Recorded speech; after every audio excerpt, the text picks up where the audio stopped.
Hello, I am doctor Pallavi. I am a skin care, hair care and wellness expert for women. और आज की video में हम बात करने वाले हैं क्रैक्ड हील्स यानी फटी एड़ियों के बारे में। तो अगर आपको पहले ये तकलीफ नहीं थी और अब ये बढ़ने लग गई है, यानी कि आपकी एड़ियाँ फटी हुई रहती हैं या ट्रीटमेंट करने के बाद ठीक हो जाती हैं लेकिन वापस हो जाती हैं, या फिर ये आपके कॉन्फिडेंस को ब्रेक करती हैं, तो ये वीडियो आपके लिए है। आज के वीडियो में हम जानेंगे क्रैक्ड हील्स होती क्यों हैं, क्या क्या ट्रीटमेंट ऑप्शंस अवेलेबल हैं और हम क्या क्या कर सकते हैं इसको प्रिवेंट करने के लिए, राइट। सो सबसे पहले क्रैक्ड हील्स होती क्यों हैं। क्रैक्ड हील्स होती हैं ड्राइनेस की वजह से, यानी फटी एरिया आती है ड्राइनेस की वजह से। तो जो भी चीज़ ड्राइनेस को बढ़ाएगी सूखेपन को बढ़ाएगी, उसके साथ में ये बढ़ जाता है। तो आप देखेंगे उम्र के साथ जब चमड़ी में सूखापन बढ़ता है तो ये तकलीफ बढ़ने लगती है। और हो सकता है कि आपको ये पहले नहीं होती हो और अब होना शुरू हो गई हो, क्योंकि अब आपकी स्किन पहले से ज़्यादा ड्राई रहने लग गई है।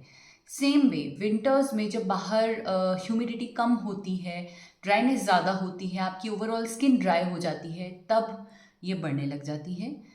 आपकी स्किन पे बार बार मिट्टी या टच होती है या खुलापन रहता है, हवा से ड्राइनेस आती है, या फिर वेट बियरिंग एरिया है, बार बार रगड़ लगती है, वहाँ पे प्रेशर पड़ता है, तो उसके साथ में भी ये बढ़ जाता है।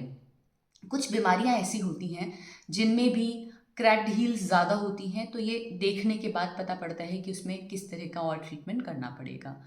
अब आप क्या क्या कर सकते हो अगर क्रैक्ड हील्स रहती हैं या हुई नहीं है पर आपको ऐसा लग रहा है कि अब होने वाली हैं।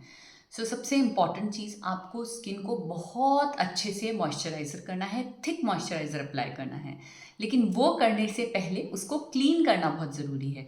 अगर आप डर्टी फीट पे मॉइस्चराइज़र अप्लाई करेंगे तो बल्कि और ज़्यादा ख़राब हो जाएगा। तो क्या करेंगे, हर दिन पानी में 5 से 10 मिनट अपने पैर को डाल के रखेंगे, सोख करेंगे वाटर के अंदर, हल्का गुनगुना पानी लेके। चाहे तो आप साथ में नारियल का तेल हल्का सा ऐड करें ताकि थोड़ा सा मॉइस्चराइज़र भी उसके अंदर बना रहे।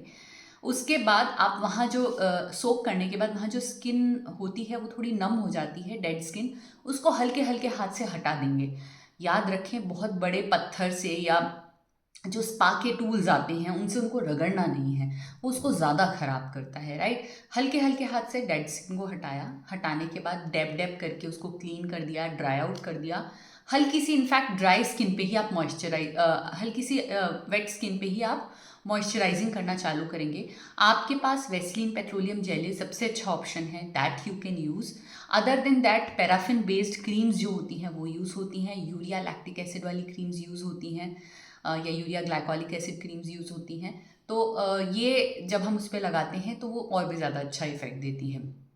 एंड देन उसके बाद जब आपने उसको मॉइस्चराइज कर लिया, आप उसके बाद उसको कॉटन सॉक्स पहन लें और उसको कवर कर दें। अगर वापस ओपन रखेंगे, वापस उस पर डस्ट चिपक जाएगी, तो ये तो बल्कि और ज़्यादा वापस ख़राब होगा। प्लस अगर आप खुला रखेंगे तो अगेन ड्राइनेस जल्दी से आ जाएगी वापस, तो आप कितनी बार मॉइस्चराइज करेंगे बार बार, वो भी एक प्रैक्टिकली इम्पॉसिबल सी थिंग होती है। तो आप कवर करके रखें भाग को।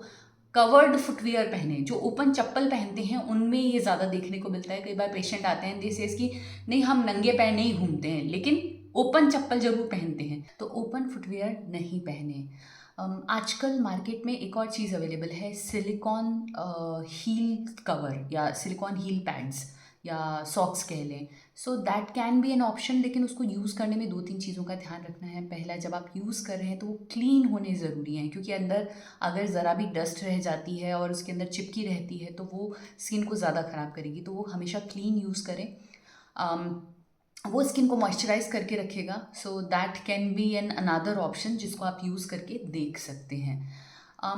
अगर आपकी जो बेसिक प्रैक्टिसेस हैं उसके बाद में भी वो ठीक नहीं हो रहा है, then that is the time to visit your dermatologist या स्किन स्पेशलिस्ट, सो दैट हम ये देख सकें कि कोई और चीज़ तो नहीं है, या आपको कितना मेंटेनेंस साथ में करना पड़ेगा, वो चीज़ भी देखना पड़ता है।